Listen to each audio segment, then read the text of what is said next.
The bursting of the equity bubble has not only brought about a flood of redundancies and crowds of sullen faces, it has transformed the makeup of the City of London's executive workforce. Previously, European candidates won a larger majority of the jobs in Britain's financial centre because they were generally thought to be better educated. But according to a survey conducted by City headhunters Napier Scott, UK candidates are now winning back the top-paid City jobs from their European counterparts, while at the same time salaries for both groups have seen sharp declines. Hilary Cook from Barclays Private Clients explains the reason behind the changing trend.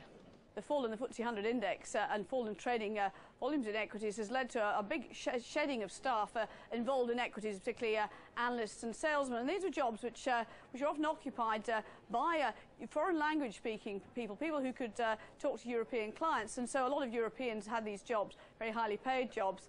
Over the past 2 years, those jobs have gone, and they've been replaced by a lot of fixed-income jobs and dealing jobs, and these are more often filled by UK English-speaking persons. And in fact, they're also at a lower level of salary. So the European average has come down to below that of the UK persons, and so it's really reflecting that rather than an increase in UK salaries. Of the 16,000 front office candidates interviewed for the survey, the average UK national salary has fallen by around 5% to 159,000, down from 167,000 in 2001. Whereas European executive salaries have fallen by 25% to 157,000 from 212,000. Over the past 2 years, UK employees have been quickly trying to close the skill gap with their European counterparts, now arming themselves with more master's degrees. The number of UK candidates with a master's degree has shot up to 20% from only 3% 2 years ago, while the figure for European candidates has dropped from 41% to 27%. But when it comes to languages, European candidates are still leading the field. Over half of European execs are fluent in 3 languages, while only a small percentage of UK execs have even a second language. Corinne, Reuters Television in London.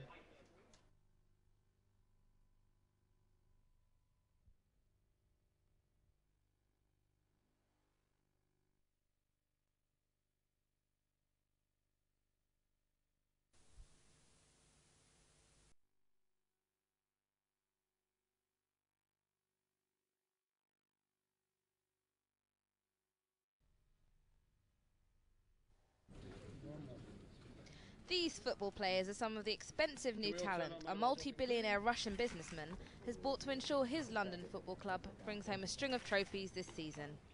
Roman Abramovich took over Chelsea Football Club at the start of July and has spent £75 million on 7 new players in just 5 weeks. English football has never seen anything like it. That's 4 times as much as any of the other 19 Premier League clubs have spent on their closed season signings. While rival supporters are casting a disapproving eye, a wave of optimism is sweeping across Stamford Bridge in West London as a deluge of top players flood into the club. After buying Ireland international Damien Duff for £17 million and Romanian international striker Adrian Mutu for £15.8 million, Abramovich's total spend comes to £75 million. Manchester United has only bought 5 players over a 3-month period for £23 million and had to sell David Beckham and Varane to balance their books. But does spending big bucks on top players mean instant Premiership success? We spoke to analyst Henk Potts from Barclays Private Clients. Roman Abramovich has really changed the face of English and European football. There's that old saying, of course, money is power, and the reality is Roman Abramovich has got all the money, and he's certainly got all the power when it comes to the Premiership. He's assembling a side of really top-class European players, almost the best team we're going to see anywhere in Europe, and that is going to be certainly a good recipe for success. But, of course, there's no guarantees in football. Football coach Claudio Ranieri certainly has his work cut out for him. Top players can mean big egos, and team morale is an important ingredient for success. Is there enough time for the new Chelsea additions to gel as a team and be in a position to break through the current Manchester United-Arsenal monopoly?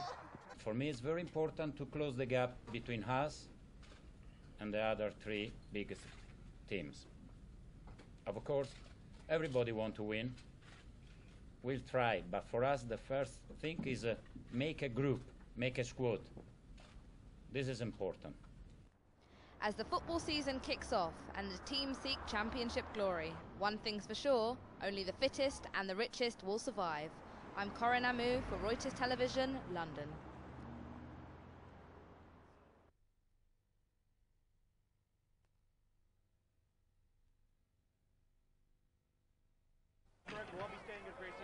These are just some of the Americans and Canadians who were plunged into darkness last week during the largest blackout in North American history.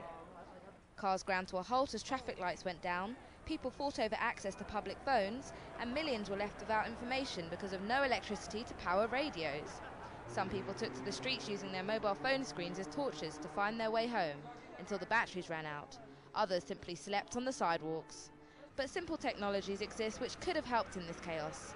Self-sufficient energy products like these wind-up torches, radios and mobile phone chargers. British inventor Trevor Bayliss, who pioneered the wind-up radio, is the mastermind behind power generation products which are now being developed and sold by the company Freeplay. He explains the simple idea behind the useful technology. This is a little DC motor, and the DC motor, I knew when run in reverse, behaves as a dynamo. So what I did in that bench vise there is I actually joined up two wires from this DC motor to a cheap transistor radio. There's one around here somewhere. And then, when I wound the handle, boom, I got the first spark of sound.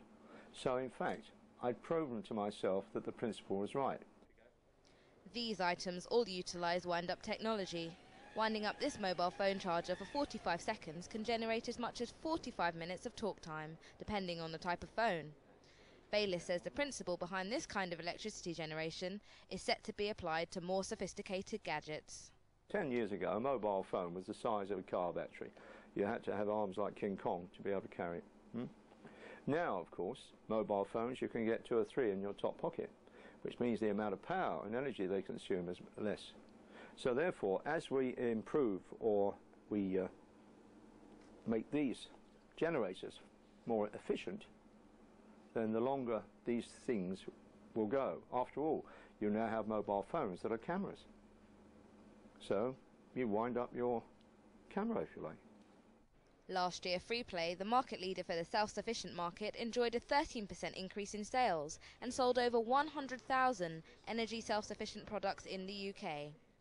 In a global climate of increasing uncertainty, laden with wars, terrorist attacks and blackouts, demand for these products looks set to increase.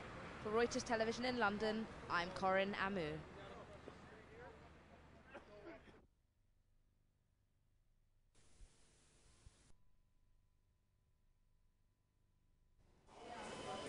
Dutch giant Philips, Europe's top electrical products maker, has joined forces with 4 major European telecoms companies to sell consumer electronic technology which can be hooked up to the internet.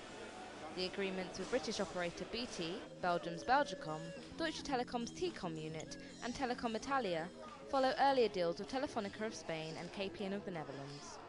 Philips sees broadband products as a way to escape the ferocious price wars in simple consumer electronics devices like DVD players. At the IFA exhibition in Berlin, the CEO of Philips' Consumer Electronics Business Unit, Frans van Souten, outlined some of the company's new products.